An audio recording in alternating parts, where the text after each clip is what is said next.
코로나로 인하여서 우리 마음들이 많이 지쳐 있습니다. 코로나가 다시 또 지금 10만이 넘어가고 있습니다. 우리가 어떤 어려움 가운데 있다 할지라도 하나님의 말씀이 들려진다면, 야곱이 형 에서를 패서 밧달 아람으로 가잖아요. 가다가 너무 무섭고 광야에서 두려웠지만 그 데서 잠을 자다가 사닥다리가 꿈에 오르락 내리락 한 것을 봅니다. 그리고 야곱이 고백하기를, 하나님께서 과연 여기 계시는 건을 내가 알지 못하였도다, 그 고백을 합니다. 하나님 바로 옆에 계시는데도 늘 안 계신 것 같고 늘 불안하고 초조합니다. 창세기에서는 모든 것을 가졌어도 하나님을 잃으면 다 잃은 것이 되고, 하나님을 또 모든 것을 잃었어도 하나님을 붙들면, 하나님을 찾으면 소망이 있다는 가르침이 반복해서 나옵니다. 하나님과의 바른 관계에 있을 때 행복할 수 있고 또 은혜 안에 거할 수 있습니다. 창세기 12장에서 하나님께서는 아브라함을 무조건적으로 불러내십니다. 너는 너의 고향과 친척과 아버지의 집을 떠나, 세 가지를 포기하고 떠나라 그러죠. 고향, 친척, 아버지의 집을 떠나라. 내가 내게 보여줄 땅으로 가라. 내가 너로 큰 민족을 이루고 내게 복을 주어 내 이름을 창대하게 하리니 너는 복이 될지라. 네 가지 축복을 주실 것을 약속으로 하십니다. 땅, 민족, 큰 이름, 복의 근원을 주실 것을 약속을 하십니다. 그래서 아브라함이 이렇게 이제 떠나오면서 하란에서 아버지도 죽게 되고, 또 조카 하나밖에 없는 롯을 데리고 왔는데 좀 부해지다 보니까 서로 가축을 기르는 목자 그 종들끼리 싸우게 됩니다. 그래서 너가 자하면 내가 우할 것이고 너가 우하면 내가 자할 테니까 너가 골라서 가라 하고 떠나 보냅니다. 그랬던 이제 롯이 14장에 가서 가나안 남쪽과 북쪽이 전쟁을 하게 될 때 롯이 잡혀갑니다. 롯이 잡혀가서 아브라함이 쫓아가서 자기가 길렀던, 집에서 길리운 318명을 데리고 가서 데리고 옵니다. 데리고 오고 전리품도 다 찾아오게 됩니다. 15장은 12장의 그 약속들을 좀 더 구체적으로 제시를 하면서 그 하나님 나라, 방대한 하나님 나라를 함축해서 딱 기록된 것이 15장의 내용입니다. 그래서 창세기의 핵심 장이 바로 15장입니다. 그래서 지금 15장 1절 보면, 이후에 여호와의 말씀이 한 상 중에 아브라함에게 임하여 이르시되 아브라함아 두려워하지 말라. 이후에 이런 전쟁이 치르고 와서 소돔의 왕이 전리품도 모든 것도 주겠다 하는데 거절을 합니다. 그 후에 전쟁을 치르고 나서 아브라함이 영적으로도 육신적으로 지쳐 있을 때 하나님께서 찾아오셨습니다. 첫째 이제 아브라함에게, 지쳐있는 아브라함에게 아브라함아 두려워하지 말라 말씀하십니다. 두려워하지 말라, 이 말씀은 너가 지금 두려워하는 그 원인이 무엇이냐, 내가 그 원인들을 다 제거해 주마, 그 말씀입니다. 원인들을 제거해 줄 것이고 너를 회복시켜 줄 것이고 너를 온상복귀해 줄 것이다, 그런 말씀이죠. 하나님께서는 이사야서 41장 10절에서도 나의 벗 아브라함의 자손아 두려워하지 말라, 놀라지 말라, 내가 너와 함께 함이라 말씀하시면서 나는 내 하나님이 됨이니라, 내가 너를 굳세게 하리라, 참으로 너를 도와주리라, 나의 우러는 오른손으로 너를 붙들리라 말씀하셔요. 이스라엘 백성들이 아브라함처럼 지쳐 있을 때, 환난 가운데 있을 때 구원해 줄 것을, 건져 주실 것을 약속하셨습니다. 시간적으로 볼 때도 지금 5절에 무뼈를 세보라고 말씀하신 것을 봐서는 아브라함이 두려워할 수밖에 없는 상황이에요. 낮에는 사람이 잘 다니다가도 밤에 되면 더 애롭습니다. 더 애롭고 걱정 있는 것들이 더 걱정이 되게 되고, 또 아브라함은 전쟁에서 이기고 왔지만 북쪽 그쪽에서부터 또 쳐들어와서 연합군이 쳐들어와서 자기를 언제 위협할지도 모르는 두려움에 있을 때 하나님께서 두려워하지 말라 말씀하실 때 그 평안함이 얼마나 평안했겠습니까?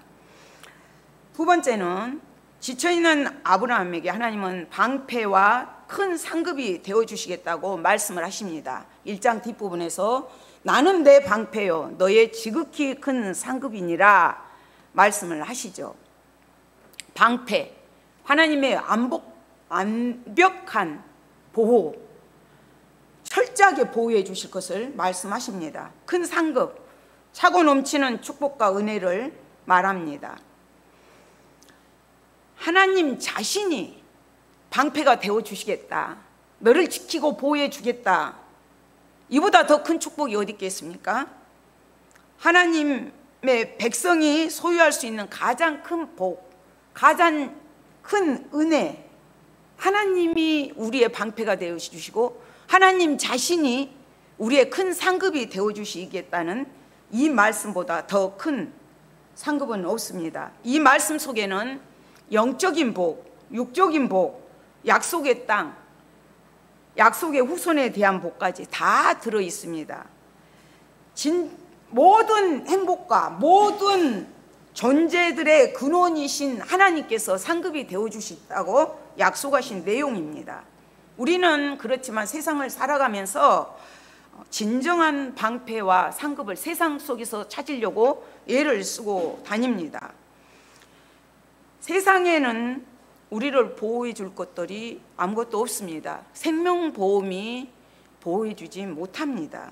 하나님의 방패가 되어주실 때, 하나님의 우리의 큰 상급이 되어주실 때 우리는 그것이 평안하고 안전하고 큰 행복이고 기쁨입니다. 2절에서 아브라함이 주 여호와여 무엇을 내게 주시려 하나이까, 그 문제들을 다 네가 두려워하는 그 원인 제공을 다 해결해 주시겠다는 하나님을 향하여서 주 여호와여 무엇을 내게 주시려 하나이까, 주 여호와여, 하나님을 부를 수 있는 것, 하나님을 아는 것이 큰 축복입니다. 이것이 특권이고 은혜입니다. 무엇을 주시려 하나이까, 이거는 이제 아브라함은 계속적으로 자식이 없어요. 그 고대 사회에서는 자식이 없다는 것은 미래의 희망이 없다는 것입니다. 그 사람들은 사람이 죽으면 그 후손들이 계속해서 이어가는 것을 영원히 산다고 믿었습니다. 그렇기 때문에 대가 끊어진다는 것은 이거는 엄청난 충격입니다.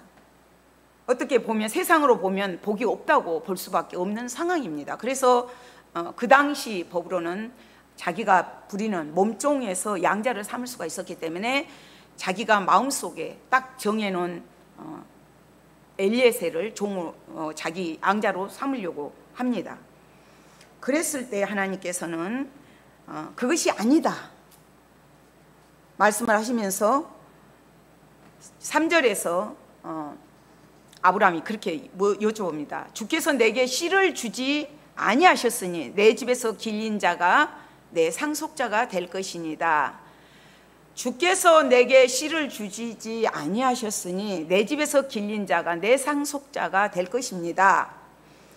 상속자는 주인의 모든 그 양자로 하게 되면 고난을 부여받게 되고 그 주인이 죽었을 때 장례까지도 다 치러주는 그런 역할을 하게 됩니다.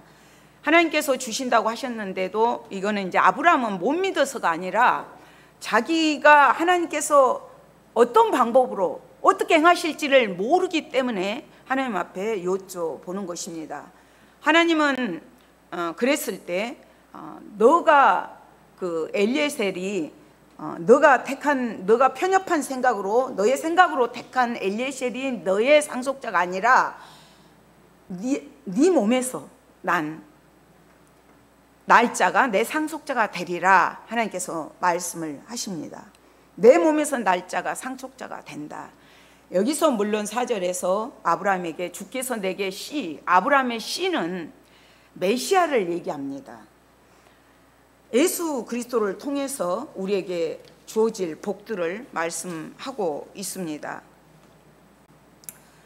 지금 아브라함 나이는 거의 80이 돼 있는 상황이에요. 그렇기 때문에 아브라함을 봐서도, 아브라함의 몸에서도 도저히 아들을 낳을 수 없는 그런 상황이고, 사라를 봐도 사라의 태 역시도 죽은 것 같은 그런 상황입니다. 그렇지만 아브라함은 바랄 수 없는 중에 바라고 믿었다 그랬어요. 아브라함은 몸은 죽은 것 같고 사라의 태도 죽은 것 같았지만, 의학적으로 생리학적으로 도저히 될 수 없는 불가능한 상황이지만 죽은 자를 살리신 것 같은 그런 믿음을 가졌다는 거죠. 하나님은 죽은 자를 살리실 것을 믿는 그 믿음으로 그 약속을 받았습니다. 그것을 그래서 100세에 사라 90세에 이삭을 낳게 됩니다. 실제로. 그래서 그 로마서 4장 16절에 보면 아브라함은 우리 모든 사람의 조상이라, 즉 다시 말하면 아브라함의 씨라 일컬어지는 메시아를 통하여서 구원을 얻게 된 하나님의 나라의 백성이 많아지게 될 것을 가리킨 것을 말합니다. 이렇게 이제 아브라함이 고백을 했을 때 하나님께서 그것을 의로 여기셨습니다.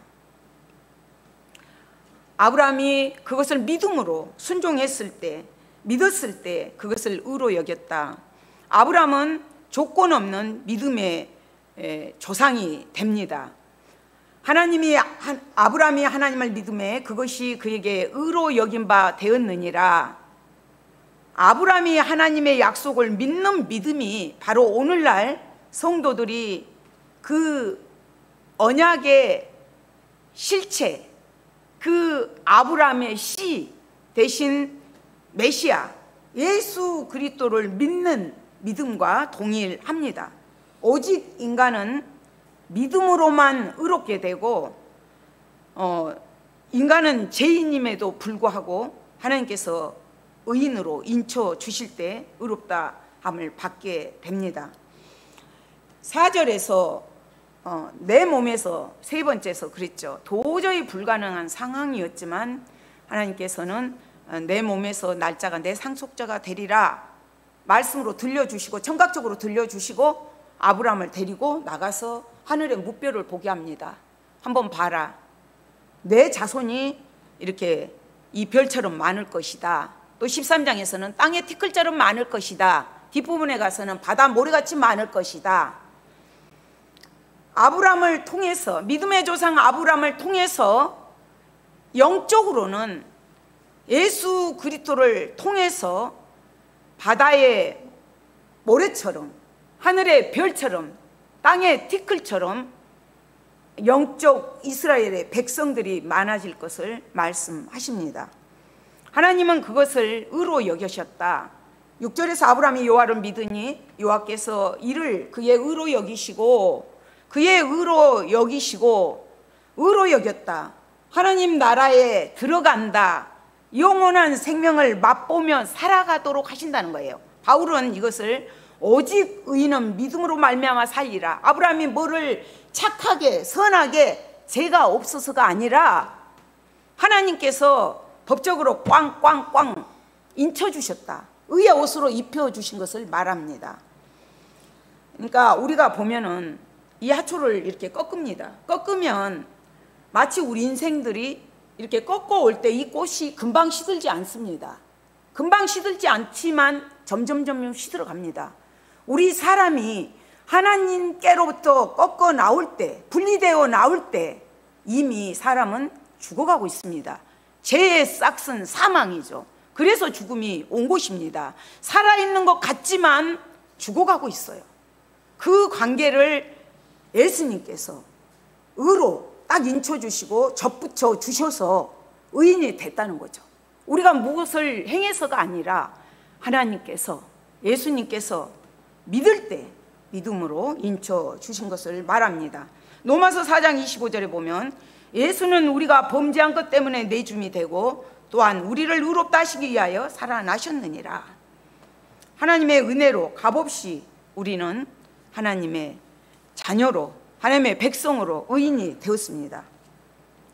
7절에 보면 또 그에게 이르시되 나는 이 땅을 내게 주어 소유를 삼게 하려고 너를 갈대아 우르에서 이끌어낸 여호와니라. 너를 우상의 도시 갈대아 우르 있을 때 하나님께서 아브라함이 뭘 착하게 선하게 해서가 아니라 부르시고 택하시고 뽑아서 구별되게 성별되게 너를 부른 목적이 있다. 그 목적이 이 땅을 너에게 줄 것이다. 아브라함에게는 출우르지만 우리에게는 출애굽입니다. 출애굽 사건이죠. 이 땅을 주겠다고 말씀을 하십니다. 그랬을 때 8절에 아브라함이 주 여호와여 내가 이 땅을 소유로 받을 것을 무엇으로 알리까? 여호와여 내가 이 땅을 소유로 받을 것을 무엇으로 압니까? 반문한 것 같지만 칼빈은 이렇게 말을 합니다. 이것은 의심해서가 아니라 믿음의 증거를 구한 말이다. 확증할 수 있는 증표를 주십시오 이 말이에요. 기드온도 그런 얘기를 했죠. 내가 주께 은혜를 입어 싸우면 나와 말씀하시는 이가 주 되시는 표징을 주십시오. 그 얘기를 합니다. 하나님에 대한 불신이 아니라 하나님의 언약에 대해서 더 확실하게 믿고 싶다는 거죠. 우리가 오늘날 이런 질문을 계속적으로 해야 됩니다. 하나님께서 말씀을 통해서 지금은 직접 말씀하시잖아요. 말씀을 통해서 말씀하실 때 그 말씀을 믿고 증표들이 따라야죠. 삶 속에서. 그래서 하나님 앞에 하나님은 여러 가지 방법, 여러 가지 모양으로 응답하십니다. 그렇기 때문에 늘 내가 이 땅을 소유받을 것을 무엇으로 압니까? 증표를 주십시오. 이런 반문을, 기도를, 확증을 달라고 해야 됩니다. 이 부분에서 이제 그 하나님께서 너를 이렇게 내가 끌어냈다 하면서 아브라함에게 이제 언약을 맺을 것을 말씀을 합니다. 그래, 증표를 내가 보여줄게. 3년 된 9절입니다. 여호와께서 그에게 이르시되 나를 위하여 3년 된 암소와 3년 된 암염소와 3년 된 순양과 산비둘기와 집비둘기 새끼를 가져올지니라. 나중에 이제 모세가 율법에 그 법을 정할 때 이걸 정합니다. 3년 된 암소, 3년 된 암염소, 3년 된 순양, 가장 성숙한 짐승입니다. 이 짐승들을 가져다가 반으로 짜게라는 거죠. 짜게서 계약을 맺을 것을 말합니다. 고대 사회에서는 계약을 맺을 때 쌍방간에 이렇게 짐승을 잡아놓고 반을 가르게 하고 피에 계약을 합니다. 이것은 마치 두 사람 중에 이 계약을 어길 경우는 이 짐승처럼 너는 반드시 죽는다는 것을 의미합니다. 그렇게 해서 이루어지는 계약입니다. 피의 언약이고 계약이고 엄중한 계약입니다. 그렇지만 언약과 계약은 다릅니다. 계약은 쌍방간의 문물 교환과 같아요. 마치 이렇게 해주면 저렇게 해주겠다, 이제 그거죠. 그러나 계약은 언약은 다릅니다.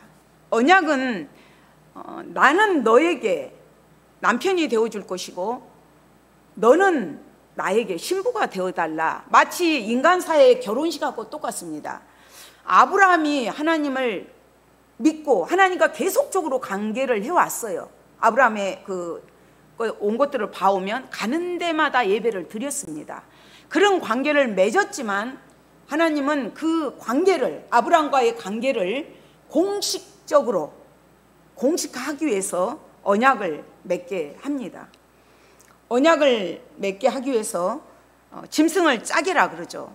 그래서 아브라함이 짐승을 짜게고 있습니다. 기다리고 있는데 10절 보면 아브라함이 그 모든 것을 가져다가 그 중간을 쪼개고 그 쪼갠 것을 마주 대하여 놓고 그 새는 쪼개지 아니하였으며 그랬을 때 준비를 다 해놓고 있는데 11절에 솔개가 그 사체 위에 내릴 때에는 아브라함이 쫓았더라. 하나님의 그 약속, 증표들을 받을 즈음에 솔개가 설쳐버려요. 우리가 하나님의 약속을 받고 믿음으로 갑니다. 항상 그 복들이 오기 전에 사단이 먼저 와서 역사해버려요. 솔개가 그 사체 위에, 솔개는 죽어있는 사체를 찾아다닙니다. 그때 아브라함이 그 사체 위에 앉지 않게 하기 위해서 계속 내쫓다가 깊은 잠이 듭니다. 그래서 지금 보면은 하나님께서 이렇게 이제 언약을 맺기 위해서 하셨는데, 저희가 11절까지 하고 했지만 12절에 해질 때에 아브라함이 깊은 잠이 임하고 큰 의감과 두려움이 그에게 임하였더니, 하나님과 언약을 체결하는 시점이 반복적으로 나옵니다. 그 시점이 해질 때 깊은 잠이 임하고 큰 흑암, 두려움이 임했다. 밤은 어둠이죠. 빛이 전혀 없는 상태, 적의 침입이 도출되어 있는 그런 상황, 두려움이 있을 수밖에 없는 그런 때, 빛이 사라지고 암흑의 시간은 어둠이 지배하는 시간이고 질서가 무질서로 혼돈의 시간들입니다. 깊은 잠에 빠져 있다는 것은 어떠한 대처도 할 수 없어요. 아브라함으로서는. 그런 상황 속에서 아브라함에게 임하셔서 하나님께서 앞으로 되어질, 후손들에게 되어질 미래의 일들을 다 말씀을 하십니다. 그것이 이스라엘 백성들이 애굽으로 내려가서 종살이를 할 것이고 400년을 거기서 채워야 올 것이다. 430년이 정확히 맞습니다. 그러나 이제 어떤 학자들은 요셉이 총리 생활 한 30년을 뺐다고도 보고, 어떤 학자들은 4대를 마치기 위해서 1대가 100년입니다. 그래서 그것을 마치기 위해서 400년이라 했을 것이다, 이렇게 봅니다. 아무튼 이 약속을 하셔요. 그러면서 400년 동안 아모리 족속의 제약이 차지 않았기 때문에 기다립니다. 400년 동안 아모리 족속은 가나안 그 족속들을 대표하는 거예요. 모든 자들이 하나님 앞에 회개하게 돌아오기를 끝까지 기다리시는 그 하나님을 말씀하고, 출애굽 때는 애굽을 멸망시킬 것을 말씀하십니다. 아브라함의 손자 야곱을 통해서 애굽으로 이스라엘 백성들이 옮겨가게 되고, 요셉을 통해서 그 출애굽 햇불 언약이 이루어집니다. 그러나 궁극적인 햇불 언약은 영원한 우리의 대제사장 되신 예수 그리스도로 인하여서 이루어집니다. 햇불 언약은 17절에 보면 쪼개놓은 사이로 하나님이 지나가셔요. 해가 져서 어두울 때 연기나는 하루가 보이면 타는 햇불이 쪼갠 고기 사이로 지나더라. 햇불, 출애굽께서 연기, 불, 이런 거는 하나님의 임재를 말합니다. 가까이 계시는 하나님의 임재. 햇불 언약은 피가 있고 죽음이 있는 언약입니다. 약속의 증표죠. 이거는 변하지 않는, 전번에 그리스도로 옷 입은 자에 대해서 말씀 드릴 때도 인간은 어차피 이 약속을 지키지 못합니다. 하나님께서 일방적으로 맺어 주신 피의 언약입니다. 이스라엘 백성들이 그러나 바람 피어서, 쉽게 말하면 우상 숭배를 했어요. 그래서 에레미야에서 보면 돌아오라 돌아오라 하면서 나는 너의 남편이다, 그렇게 말씀하시면서 새 언약을 맺을 것을 말씀하십니다. 그 새 언약이 어떻게 맺어지는가 하면 31장 31절에서 이렇게 계속 33절까지 말씀하시는데, 내가 이스라엘과 유다 집에 새 언약을 세우리니 그들이 내 언약을 깨뜨렸다. 세울 언약은 이것이니 곧 나의 법을 그들의 속에 두며 그 마음에 기록하여 나는 그들의 하나님이 되고 그들은 내 백성이 되리라. 세울 새 언약은 나의 법을 그들의 속에 두고 마음에 기록한다. 돌판에 새기는 언약이 아니라 마음에 기록할 것이다 말씀하셔요. 그럼 하나님은 언제 어떻게 이 새 언약의 증표를 주셨습니까? 에레미야를 통해서, 여러 선지자들을 통해서 말씀을 하셨어요. 내가 말세에는 남종과 여종에게 물 붓듯이 성령을 부어주실 것을 말씀을 하셨고, 예수님 자신이 직접 말씀을 하셨습니다. 마태복음에서도 보면은 나는 너희를 위하여 흘리는 피다, 언약의 피다, 계속적으로 말씀을 하십니다. 그리고 이 사건이 지금 그리스도께서 이렇게 말씀을 하셔요. 제자들에게 자신의 죽음을 앞두고 말씀하신 것이 내가 죽는 이유를 설명하면서 그가 죽는 것이 곧 새 언약을 맺는 것이라고 설명을 하셔요. 마가복음 14장 24절에서도 많은 사람을 위하여 흘리는 피, 곧 언약의 피니라. 마태복음 26장 28절에서도 많은 사람을 위하여 흘리는 바 나의 피, 곧 언약의 피니라. 고린도전서의 11장에 우리가 성찬식 때마다 드리는 말씀이죠. 이 잔은 내 피로 세운 새 언약이니 이것을 마실 때마다 나를 기념하라. 예수님이 새 언약식의 제사의 제물로, 대속 제물로 유월절 어린 양으로 바쳐졌습니다. 바쳐진 걸로 끝난 것이 아니죠. 증표를 확실하게 보여주셔야죠. 이 사건이 어느 때 임합니까? 오순절 성령 강림 때 임합니다. 예수님이 십자가에서 죽으신 걸로 끝난 것이 아니라 예수님 3일 만에 사망 권세를 깨뜨리시고 살아나셨습니다. 살아나시고 제자들 찾아오셔서 제자들과 같이 40일 동안 사셨습니다. 사시고 다시 올라가시면서 내가 약속한 것을 기다리라고 합니다. 약속한 것이 무엇이냐는 거죠. 성령입니다. 제자들이 마가 요한의 다락방에 모여서 전심으로 하나님 앞에 기도했을 때 성령이 임하게 됩니다. 햇불 언약은 운명의 공동체예요. 그 하나로 맺어진 공동체를 계약한 것입니다.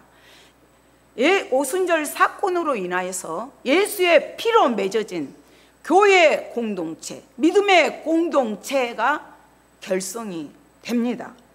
그래서 지금도 성령님은 우리 안에 거하시고 성령으로 역사하시고 성령으로 깨닫게 해 주십니다. 성경 66권은 예수의 피가 흐르는 책입니다. 예수의 피, 그 피가 왜 그렇게 소중합니까? 영생을 주시기 때문입니다. 영원한 생명.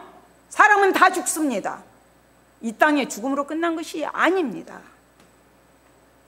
분명한 가나안, 영적 가나안이 있습니다. 이스라엘 백성들이 역사적으로는 이것들이 다 이루어졌습니다. 이스라엘 백성들은 그 선민 사상이 대단합니다. 오늘날도.